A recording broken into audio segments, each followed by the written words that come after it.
자, 오늘 우리는 스가랴 4장 말씀 살펴보려고 하는데, 스가랴는 선지자 이름이죠. 바벨론 포로에서 돌아온 백성들에게 주어진 하나님의 사명을 다시금 붙잡도록 격려한 선지자입니다. 그러니까 선지자, 우리 성경 암송하는 리스트를 쭉 보면 선지자는 왕국 분열 다음에 이제 선지자가 나오죠. 돌아오라, 하나님께서 계속해서 회개를 촉구하시는 그런 선지자의 내용인데, 이 선지자는 그거를 조금 지나서 포로 귀환 이후에 활동했던 선지자입니다. 그러니까 이제 신구약 마지막 중간기에 거의 끄트머리에 있는 선지자입니다. 실제로 구약 성경에서도 마지막 세 책이 학개, 스가랴, 말라기예요. 학개, 스가랴, 말라기. 말이 이게 끝 말자가 아니라 말라키라는 선지자입니다. 그래서 말이라 그래서 이게 성경의 구약 성경의 끝이구나라고 생각하셔도 돼요. 약간의 말장난 같지만, 그래서 기억하시면 돼요. 구약 성경 마지막 책이 뭐지? 끝이니까 말이니까 말라기구나 이렇게 해도 돼요. 하지만 선지자 이름이 말라키예요. 그러니까 학개, 스가랴, 말라기니까 거의 이제 끝 무렵의 선지자입니다. 그래서 바벨론 포로로 돌아와서 거기에서 어떻게 하면 하나님의 뜻대로 살아갈 것인가를 고민하는, 사실은 근데 고민을 덜하는 백성들을 향해서 고민 좀 하라고 하나님의 말씀을 던지는 스가랴 선지자입니다. 당시 이제 상황을 살펴보면 포로로 돌아왔어요. 그런데 예루살렘이나 이런 이스라엘이 아주 잘 가꿔져 있을 리는 절대 없죠. 70년 만에 돌아왔더니 원래도 예루살렘 성전, 솔로몬 성전이 다 회파돼가지고 다 무너져 버렸는데다가 예루살렘은 거의 폐허처럼 이렇게 되어버린 상황이었을 거라는 거죠. 돌아와서 이제 그것을 이제 다시 일으키고 재건하는데, 이 백성들이 그것을 열심히 하느냐. 근데 거기에서 중심은 바로 성전이었어요. 예루살렘 성전은 단순한 건물이 아니라 이스라엘의 정체성 그 자체이기 때문에 돌아와서 가장 먼저 해야 될 것들은 이스라엘 성전을 다시 세우는 일이었어요. 완전히 사라졌거든요. 왜냐면 돌 위에 돌 하나도 남기지 않고 다 무너뜨려 버리겠다라고 하나님께서 말씀하셨는데 실제로 그랬다는 거죠. 그것을 다시 재건해야 되는데, 처음에는 백성들이 포로에서 돌아와서 의욕이 충만했죠. 그래, 다시 우리가 하나님께 돌아가야 돼. 우리가 회개하고 하나님께 돌아오고 율법대로 살아가야 돼. 우리 가서 성전을 바로 세우면서 우리가 하나님 믿음을 바로 세우자. 성전 재건을 시작했어요. 그래서 성전에 기초도 넣고 이렇게 했죠. 그런데 주변 민족들이 그 주변에서 살고, 또 사마리아나 예루살렘 여기에도 자꾸 사람들이 사는 거예요. 예전에는 이스라엘 민족들만 살았거든요. 유대인들만. 그리고 사마리아라는 곳은 사마리아 사람들이 이제 살고 있는데, 그들이 자꾸 거기서 넘보고, 또 이방 민족들도 여기 70년 동안 비와가지고 내가 요즘 살았는데 지금 무슨 일이냐 이런 식으로 하면서 괜히 시비를 거는 사람들이 있는 거예요. 그 시비 중에 가장 중요한 시비가 뭐냐면 성전 건축에 대한 시비였어요. 왜? 이걸 세우면 이스라엘이 살아날 것 같으니까 시비를 계속 거는 거죠. 그래서 방해하고, 실제로 공사를 방해하기도 하는데, 아주 큰 그 시비는 뭐냐면, 이 바벨론 이후에 세워진 제국 페르시아도 이 유대 땅을 이제 다스리는데, 페르시아한테 고발을 해요.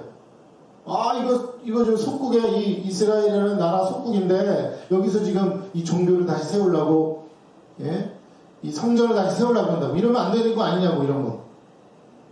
식민지가 이러면 안 되는 거 아니냐고, 이런 식으로 고발을 막 하는 거예요. 그러니까 잘 모르는 이 페르시아 왕이나 이런 관료들이 그래? 그러면 너 그 공사하지 마, 중단시키고 이런 일들이 계속 벌어지는 거죠. 그 상태로 16년이 흘러갔다. 16년이면 사실 꽤나 큰 거죠. 물론 70년의 포로 생활도 길지만 돌아왔으면 이제 열심히 뭔가 하고 이런 급박한 상황인데 16년을 중지했다는 거예요. 어마어마한 거예요, 이거는. 자기의 정체성이 중심인데 그것을 건드리지도 않고. 아마 주변 사람들이 지나다니면서 이제 성전을 지으려고 이제 기초도 놓고 이렇게 했는데 16년 동안 중지되어 있는 그 공사 현장을 보면서 어떤 생각을 했을까라는 생각을 하죠.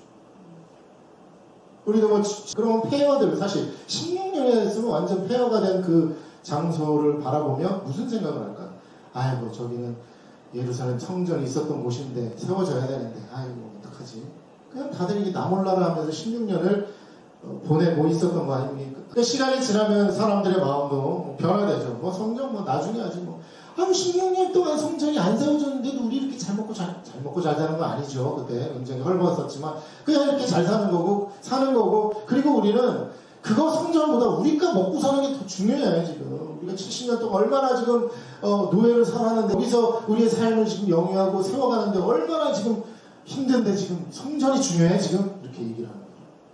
먹고 사는 게 더 중요합니다. 결국 하나님의 집보다 자기 집을 먼저 세우는 것이 일상이 되었습니다. 이런 내용들이 사실 학개, 스가랴, 말라기서에 다 기록이 되어 있어요.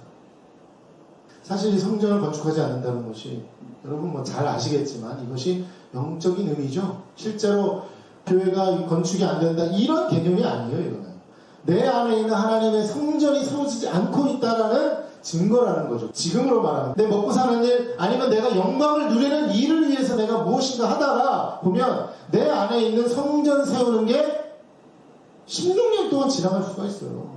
아무것도 아니에요 사실. 성전 안 세워도 상관없어요. 그렇죠? 먹고 사는 게 전혀 문제 없어요. 어떻게 알아요? 우리 코로나 때 봐요. 코로나 때문에 교회 떠난 사람 얼마나 많이 있습니까? 근데 교회를 안 다니는데 무슨 문제가 있습니까? 없어요. 교회 안 나와도 전혀 문제가 없어요. 여러분 마음의 성전이 안 세워도 전혀 문제가 없어요. 사는 데는. 이상하다. 교회에서 예배 안 드리고 영상으로 예배 드려도 큰 문제가 없네. 별 문제가 없네. 별일 없네. 나한테 저주도 없네. 괜찮네. 이게 사실 코로나 때 우리 한국 교회나 아마 전 세계 교회 가운데 일어났던 안 좋은 면이 아닐까 생각합니다. 근데 그게 문제라는 거죠. 그렇죠? 하나님의 예배가 없어도 괜찮다라고 하는 그 생각 자체가 문제였고 그것이 나에게 어떤 저주와 어떤 화가 미치는 것이 아니라 그 자체가 화라는 거 우리는 기억해야 된다는 거예요. 이때 하나님께서 스가랴를 부르셔서 환상을 보여주셨어요. 요한계시록처럼 환상을 보여주셔서 그것을 통해서 우리가 깨닫게 하는 거죠. 그 환상이 오늘은 순금 등잔 때와 두 감람나무에 대한 환상이 있어요. 옆에는 뭐죠? 감람나무예요. 감람나무 이렇게 보니까 굉장히 영험해 보이지 않습니까? 나무가? 우리나라와 이 둘이 무슨 연관이 있을까 생각을 해봅니다. 이 환상은요 어떤 의미가 있을까 한번 상상해 보실 수 있어요? 저건 뭐죠? 등잔 때 뭐 하는 용도예요? 불을 켜는 거잖아요. 감람나무는 뭐예요? 성경에 맨날 나오는 게 감람나무예요. 감람이 뭐예요? 올리브예요. 올리브. 그러니까 감람유는 뭐예요? 올리브 기름이에요. 그렇죠? 감람유는 계속 나오잖아요. 하나님께서 선지자를 통해서 왕을 세우거나 할 때 올리브 기름을 발랐어요. 감람유를 발랐어요. 제사장에도 올리브 기름을 위에다 해가지고 기름이 쫙 여기 흐르는 거. 그게 하나님의 축복이 그 제사장을 통해 흐른 것이 저 백성들에게 흘러간다는 것을 상징적으로 보여주기 위해서 하는 거예요. 왕에게도 그렇죠. 기름을 발랐어요 위에다가. 그럼 어떻게 해요? 끈적끈적하게 집에 가서 한번 발라보세요. 올리브 기름 있으시면 가장 좋고 없으면 식용유라도 한번 발라보세요. 여기다 부어보세요 진짜. 네. 하나님께서 우리에게 은혜를 주시는 그 표징이라는 거예요. 이건 마치 뭐랑 비슷하냐면 성찬과도 비슷해요. 예수님의 몸과 피를 내가 먹는다는 거. 먹어서 우리의 삶에 우리의 몸에 들어와서 우리의 진짜 살과 피가 되는 게 바로 그거라는 거죠. 그것처럼 하나님께서 우리에게 그런 것을 주셨는데 바로 이거예요. 그러니까 여기에서는 올리브 기름을 감람유를 저기 위에다가 등잔대 여기 아마 뚜껑 같은 게 있나? 거기다 열고 거기다가 기름을 넣고 불을 붙이면 저기가 밝아지잖아요. 저게 어떻게 쓰였냐면 성전에다가 이렇게 밝혀서 하나님의 임재를 상징하기 위해서 썼던 바로 그 촛대, 등잔대라는 거죠. 이 순금 등잔대, 순금으로 만들었으니까 얼마나 또 값비싸고 아름답고 그랬습니다. 하지만 이것은 장신품이 아니었어요. 등잔대의 목적은 뭡니까? 빛을 비추라는 거죠. 예수 그리스도의 빛을 우리가 온 세상 가운데 비추게 하는 것. 등잔대의 역할이라는 거죠. 뭘 통해서요? 감람유를 태움으로 인해서. 그런데 이게 아무리 정교하고 아름답게 만들어져도 기름이 없으면 불이 켜지지가 않아요. 더 중요한 것은 불이 한번 켜졌다고 해서 끝이 아니라 기름이 계속 공급되어야 한다는 거죠. 계속해서 올리브 기름은 짜져서 만들어져야 되고 그것이 공급되어져야지만 저게 끊어지지 않고 켜지게 됩니다. 실제로 저게 예루살렘 성전 안에서는 꺼지지 않고 계속 켜져야만 했어요. 아마 레위인들 중에 몇몇 그 부류들은 역할은 그거였을 거예요. 등잔대 기름을 끊어지지 않게 하는 역할. 하나님의 임재의 상징이니까 하나님께서 꼭꼭 저걸 켜줘야만 계시는 게 아니라 상징이라는 거죠. 스가랴 환상에서 등잔대 위에 불은 꺼지지 않았습니다. 양쪽의 두 감람나무에서 기름이 끊임없이 공급되고 있다는 거죠.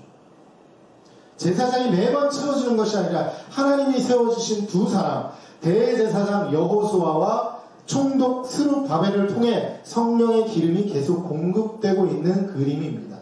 이 여호수아는요, 오래전에 그 여호수아가 아니라 그 당시에 대제사장으로 세워진 여호수아고요. 이 총독은 이제 포로로 돌아와서 이 유대를 다스리도록 이 페르시아를 통해서 임명된 총독 스룹바벨, 물론 유대인이었어요. 이 둘을 통해서 이 하나님의 이 역사와 이 성령의 기름이 계속 공급되고 있다라는 환상을 보여주는 거죠. 이게 바로 하나님의 일하시는 방식이라는 거예요. 하나님의 빛은 우리의 힘과 능력으로 유지되지 않습니다. 오직 감람나무를 통해 공급되는 기름, 곧 성령을 상징하는 그 성령을 통해서만 꺼지지 않게 우리에게 공급된다는 거죠. 그래서 오늘 말씀의 사실 핵심이 그것입니다. 힘과 능력이 아니라 성령으로 가능하다라고 하는 것입니다. 만군의 여호와께서 말씀하시되 이는 힘으로 되지 아니하고 능력으로 되지 아니하고 오직 나의 영으로 되느니라. 그래서 첫 번째는 힘인데 히브리어는 차이라는 표현입니다. 외적 자원을 뜻해요. 힘. 하나님이 주신 재정, 건강, 시간, 또 사람, 이런 관계와 같은 눈에 보이는 기반이죠. 그러니까 물론 내가 누리는 거죠. 당연히 내가 누리는 외적인 것들, 재정, 건강, 시간, 사람, 그런 기반들, 기초들, 이것이 있으면 든든하지만 그 상황이 변하거나 빼앗기면 우리 쉽게 무너집니다. 내 건강이 무너지면 다 필요 없어요. 저는 기질 가지고 상담하고 하지만 늘 그런 얘기를 해요. 기분 좋을 때, 일이 잘 될 때, 이럴 때는요 상담이 필요 없어. 왜? 다 잘해요. 그쵸? 가족들하고도 잘 지내고 회사에도 잘하고. 근데 중요한 건 뭐예요? 내가 마음이 공고해지고 기분이 안 좋고 언짢고 불안해지고 두려울 때 내가 과연 그 평상시에 그 감정, 생각과 마음과 아니면 삶의 태도를 유지할 수 있을 것인가. 이것이 건강한 사람의 척도라고 저는 생각하는데 그게 안 되잖아요. 그렇죠? 다 무너져요. 다 끝나는 거예요. 건강 이러신 분들 계시더라고. 가끔 보니까 내 건강이 더 중요하니까. 그럼 지금까지 하나님 우선입니다 이런 얘기하는 것은 다 좀 호사가 되는 거예요. 어떨 때 알아요? 내 기반이 무너졌을 때, 재정이 무너졌을 때, 다 필요 없어. 내가 가서 돈 벌어야지. 내가 먹고 사는 입에 풀칠하는 게 중요한 건데, 무슨 교회 가서 그런 것도 다 쓰잘데기 없는 사치스러운 것 뿐이야 라고 해서 눈에 보이는 기반을 내가 어떻게 활용할 것인가. 그래서 반대로 말하면 그 기반에 의지하는 것은 굉장히 어리석은 일이라는 거예요. 특히 사람과의 관계 이런 것도 그렇죠. 관계에 의지하다 보면 언제든 그 관계는 깨어질 수 있는데 관계는 관계로서 유지하고 존중하고 또 사랑해주고 할 수 있지만 거기에 내가 의지하게 되면 내가 그 관계 때문에 무너질 수밖에 없는. 두 번째는 능력 코아 이 발음을 잘 하셔야 돼요. 시 발음이 발음이에요. 내 안에 존재하는 능력이죠. 재능, 지식, 기술, 경험, 기질 같은 것도 나 내면에 있는 실행력과 능력, 힘이라는 거죠. 이것은 훈련과 노력으로 성장할 수 있지만 피곤이나 환경 변화에 따라서 또 쉽게 약해져요. 그렇죠? 기반이 흔들려도 문제가 되지만 내 마음에 있는 이 능력도 그 기초에 따라서 또 왔다 갔다 하는 거죠. 그렇죠? 기분 나쁠 때는 다 필요 없어. 다 뒤집어 엎어버려요. 기분 좋을 때는 또 다 괜찮아. 다 허용하고 아까 사랑, 용서 이런 거 다 돼. 기분 좋을 때는 내가 기분 좋을 때 그쵸? 더 나쁘게 말하면 하나님도 그 안에서 필요 없어요. 모세가 사실 그랬거든요. 기분 나쁘니까 하나님도 필요 없어. 백성들이 자기한테 막 뭐 불만 터뜨리고 막 뭐라 그러니까 하나님한테도 막 똑같이 하는 거예요. 하나님 뭐 당신 때문에 내가 이러지 않냐고 이런 식으로 얘기해요. 왜? 그냥 기분 안 좋고 마음이 불편하니까 하나님도 안 보이는 거예요. 그게 바로 나의 상황과 또 기반, 내적인 능력이라는 거죠. 그런 것들 의지하게 되죠. 사실은 내가 이 정도 했으니까 내가 이 정도 경험치가 있는데 누가 나를 흔들어 라고 얘기하죠. 흔들 사람은 없지만 하나님은 흔드실 수 있죠. 우리를 시험하기 위해서 흔드실 수 있죠. 그러나 우리가 그것들을 의지하지 않고 세 번째로 성령 루아흐, 이것도 해보 따라해보겠습니다. 시작. 루아흐. 히브리어 완벽하게 발음을 하시는 거예요. 루아흐. 성령. 이것은 뭐예요? 하나님의 임재와 공급하심이라는 거죠. 사람의 한계를 넘어서는, 상황을 넘어서는 지속성과 생명력을 주는 하나님의 영입니다. 성령은 방향을 바꾸고 불가능을 가능케 하게 하고 꺼진 불을 다시 살리는 일을 하십니다. 왜 힘과 능력만으로는 안 되는가? 우리가 좀 생각을 해봐야 될 것 같아요. 그래서 아까 말씀드린 것처럼 이것입니다. 스룹바벨에게 말씀하셨어요. 너 힘도 안 되고 능도 안 되는데 나의 영으로밖에 안 된다라고. 자, 스룹바벨은 총독으로서 권한도 있고 힘도 있고 성전 건축 경험과 리더십도 있고 그러니까 뭐예요? 힘도 있고 능도 있고 다 있었어요. 그리고 마음도 있었죠. 왜? 유대인이니까. 그러나 16년 동안 성전이 멈춰 있을 때 그가 한 일은 사실은 아무것도 없었다는 거죠. 아마 그냥 포기했던 것 같아요. 근데 이유는 단순해요. 외부의 방해 앞에서 힘이 꺾이고 마음이 지치니까 내면에 그 능력도 너무 멈춰버리니까 아무 일도 할 수 없었습니다. 하나님의 일은 사람의 힘과 능력으로만 완성되지 않습니다. 그래서 하나님은 말씀하시죠. 이는 힘으로 되지 아니하며 능으로 되지 아니하고 오직 나의 영으로 되느니라 말씀하십니다. 자, 그런데 우리가 또 생각해 봐야 될 것은 이거예요. 그 외적인 그런 방해뿐만 아니라 내적인 방해, 이스라엘 백성들 자체의 방해가 있었는데 이게 무엇이냐면 바로 솔로몬 성전이었어요. 그들의 뇌리 속에 남아있는 솔로몬 성전이 그들의 방해가 되었던 거죠. 솔로몬 성전은 어떤 성전입니까? 그냥 어마어마한 성전이다 이렇게 오는 거예요. 어마어마한 성전. 수많은 그 금은으로 이렇게 발려져 있는 어마어마한 성전. 사실 규모도 뭐 대단했던 것 같아요. 그건 이스라엘의 자랑이었어요. 금은 보석 화려한 건축 및 이웃나라 왕들이 와서 감탄하고 막 솔로몬 왕을 높이고 하나님을 높이고 했던 바로 그 솔로몬 성전. 백성들은 그것을 자기 정체성으로 삼았어요. 문제는 성전의 화려함이 하나님보다 더 중요한 위치에 올라선 것을 발견하고 하나님께서 어떻게 하셨어요? 솔로몬 성전을 무너뜨려 버렸죠. 성전이 하나님의 임재 자리가 아니라 이 민족의 명품, 우리 명품이야. 이스라엘 우리는 명품이야. 왜? 솔로몬 성전이 있기 때문에. 왜? 인간은 크기 이런 것에 우리는 압도되고 거기에 사실 경외를 표합니다. 실제로 어쩔 수가 없어요. 그런데 이 솔로몬 성전은 그만큼 뛰어난 것이었고 그 이스라엘 백성들의 정체성이 될 수 있는 충분한 자격이 있습니다. 하지만 그것이 하나님의 위치보다 더 높았을 때 하나님은 무너뜨려 버렸다는 거죠. 사치품이에요. 사치품. 결국 사람들은 성전을 보며 하나님을 기억하기보다는 자신들의 영광을 확인했어요. 그래서 학개서에 보면은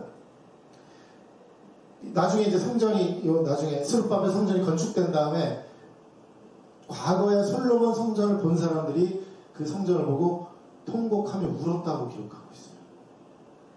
이해 충분히 되죠, 그렇죠? 솔로몬 성전을 봤던 그 노인분들이 스룹바벨 성전을 보니까 너무 초라한 거야. 그걸 보고 통곡하며 울었다고 그랬어요. 포로 귀환 후 주신 것은 사실은 초라한 스룹바벨 성전이었습니다. 외형적으로 보면 솔로몬 성전과 비교할 수가 없는 거죠. 그러나 이것이 하나님의 의도였다. 여러분 이걸 견딜 수 있어요? 견디시는 분들만 진정한 주님의 길로 걸어갈 수 있습니다. 화려함을 의지하지 말고 성령에 의지하라는 거죠. 성령께서는 끊임없이 작은 것에 의지하라고 말씀해 주십니다. 그래서 성령에 의지하는 길은 10절 읽어보겠습니다. 10절 시작.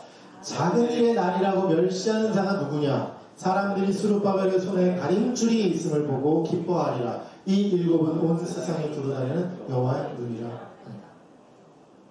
사람들이요 수룹바벨 보고요, 그러니까 그 대제사장 여호수아가 수룹바벨이 서 있는데 그걸 보고 너무 초라하다 그런 거예요. 소위 말해서 그거죠. 옛날에 모세와 여호수아, 그분들이 계셨어요. 아니면 다윗과 솔로몬. 우와. 근데 대제사장 여호수아 수룹바벨 하니까 여러분 그렇지 않습니까? 그래요? 우리 마음 한켠에 그렇잖아요. 그래서 여기 작은 일의 날이라고 멸시하는 자가 누구냐? 수룹바벨 손에 다림줄이 있다라고 얘기하고 있어요. 다림줄이 뭐예요? 건축할 때 밑에 줄을 달아가지고 이게 수직인지 아닌지를 딱 알 수 있는, 이게 하나님의 어떤 일종의 정의의 잣대라고 이제 계속 비유를 말해요. 수룹바벨에게 그게 있다. 그러니까 너는 수룹바벨을 의지하고 수룹바벨에서 통해서 나오는 그 성령에 의지하라고 말씀하고 있는 거죠. 네가 아무리 솔로몬, 다윗이 너무 유명하고 명품 사칭품같이 느껴져서 눈이 뒤집어지지만 너는 수룹바벨의 마음을 두지 않으면 너의 마음은 하나님께 있지 않다라는 것을 얘기하고 있는 것입니다. 작은 일에 나를 멸시하는 것 우리가 포기해야 됩니다. 성령의 역사는 종종 작은 것에서 시작되잖아요. 하나님께서 다윗에게 기름 부을 때도 다윗은 별 볼 일 없는 사람이었죠. 기름을 부으시면 세상을 밝히는 등불이 됩니다. 여러분도 그렇습니다. 여러분이 작다고 여겨지십니까? 아니, 여러분에게 그 기름을 부으신다면 여러분은 세상을 밝히시는 그 등잔대가 될 것입니다.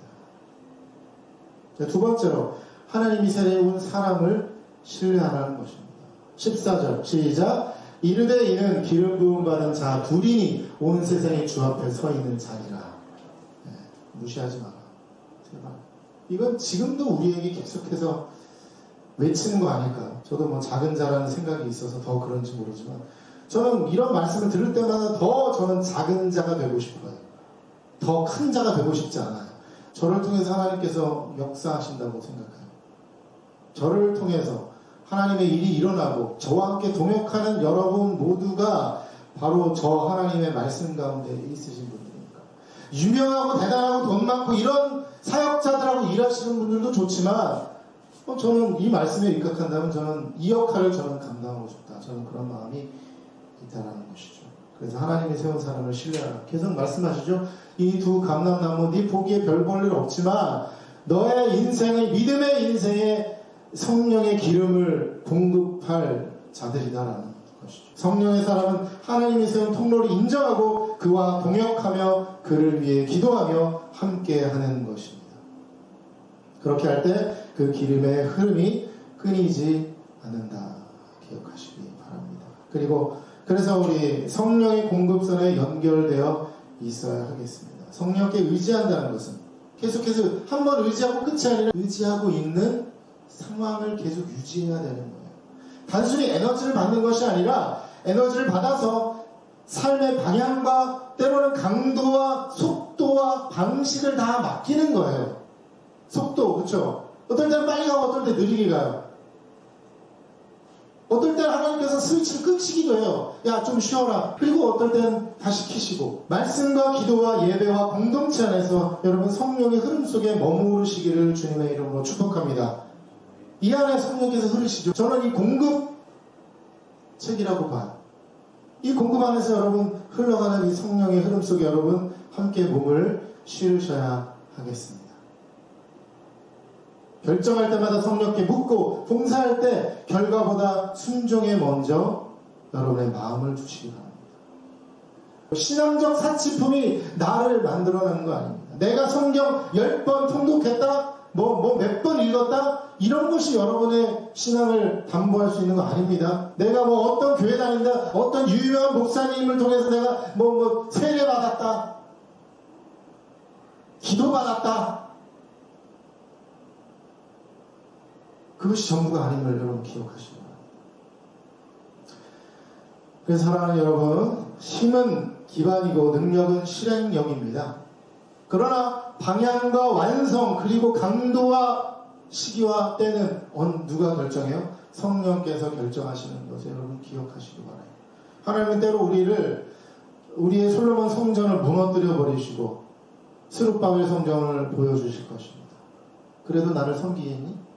내가 이 안에 있다고 해도 너는 나를 섬기겠냐? 그렇게 물으세요. 우리가 화려함과 인간 중심의 욕구를 내려놓고 성령께 의지하도록 하기 위해서 우리를 시험하십니다. 작은 것을 무시하지 마시고 하나님이 세운 사람과 동역하시고 성령의 공급에 여러분 연결하시기 바랍니다. 오늘 주님께서 묻습니다. 너는 무엇으로 등불을 켜고 있니? 너 뭘로 등불을 켜고 있니? 하나님 작년에 주신 그 은혜가 너무 좋아서 지금 아직도 그거 가지고 지금 버티고 있습니다. 아니에요.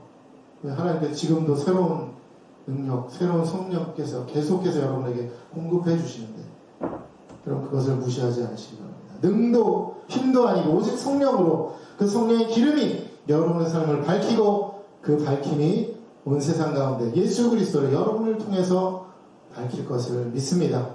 그래서 꺼지지 않는 지속 가능한 신앙적 삶으로 살아가는 여러분 되시길 주님의 이름으로 축복합니다.